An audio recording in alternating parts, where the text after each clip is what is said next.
So before I start this movie review, I just want to give a big shout out to IMDb, where I get all my information and fun facts from.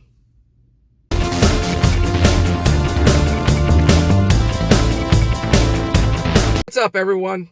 Movie Mania Nick here, and of course, I went to go see a movie. I saw The Suicide Squad. It starred Viola Davis, Joel Kinnaman, Jai Courtney, Margot Robbie, Idris Elba, John Cena, David Dastmalchian, and Daniella Melchior. I think that's how you pronounce her name. And the director was James Gunn.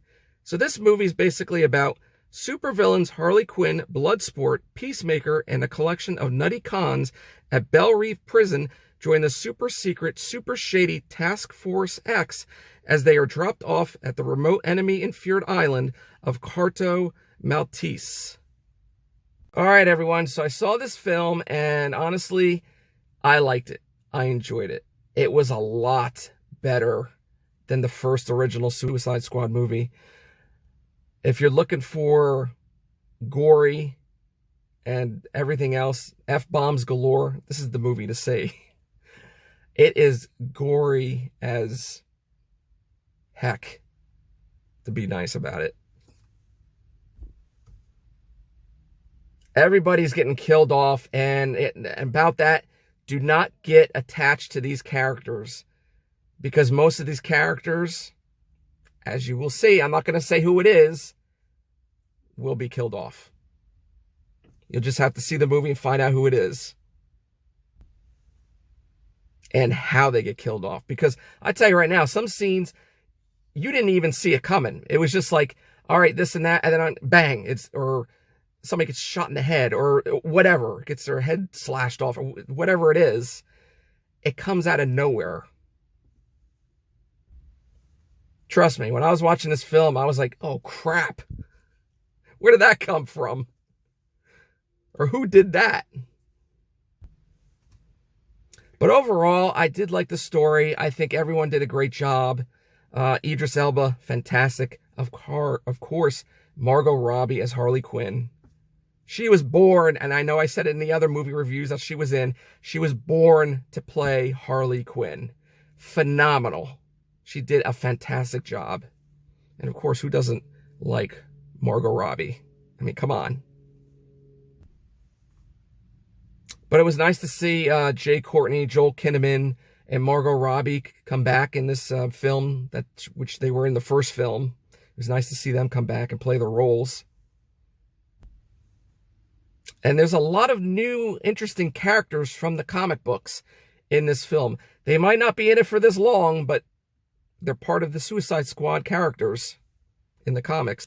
Also, some of these powers that these superheroes have, or anti-superheroes, is very interesting, especially Polka Dot Man.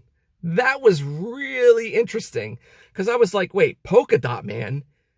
What is he going to do? And then when you see it, it's like, holy crap.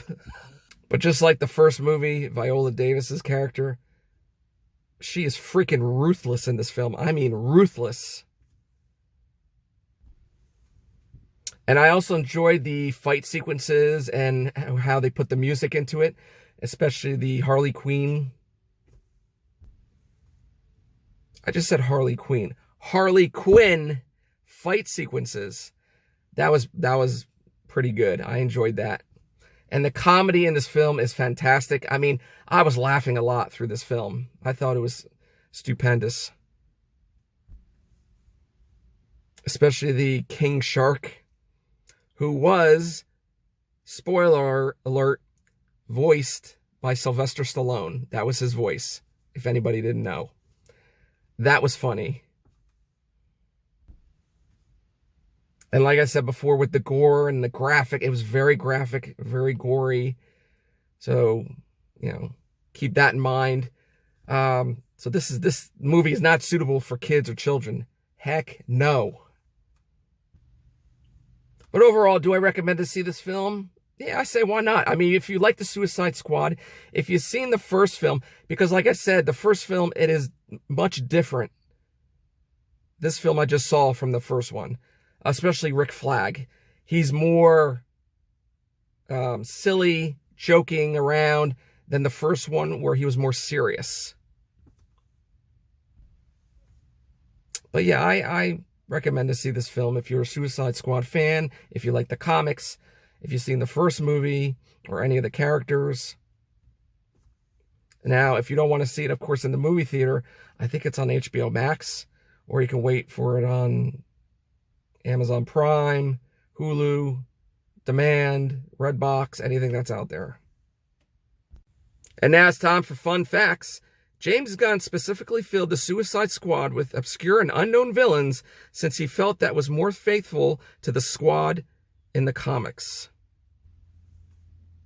Suicide Squad comic writer John Ostrander plays Dr. Fitzgibbon in the film. And actually, that's the guy that was putting the microchip in Michael Rooker's character in the back of his head, and he said something, but that is the Suicide Squad comic writer, John Ostrander. So there's his little cameo in the film. James Gunn majorly used practical VFX in this film. James Gunn described the film as neither a direct sequel or a reboot of the first film. Rick Flag wears a yellow t-shirt in this film, which is his traditional clothing from the comics. This is the 10th film in the DC Extended Universe. And finally, each of the Task Force X members are all either ported straight from the comics or posed as reinventions of comic characters. And that's it, everyone. That is my movie review for the Suicide Squad. I hope you guys enjoyed that. As usual, smash that like button, support, share, hit that notification bell. It will notify you when my next video or vlog will be up.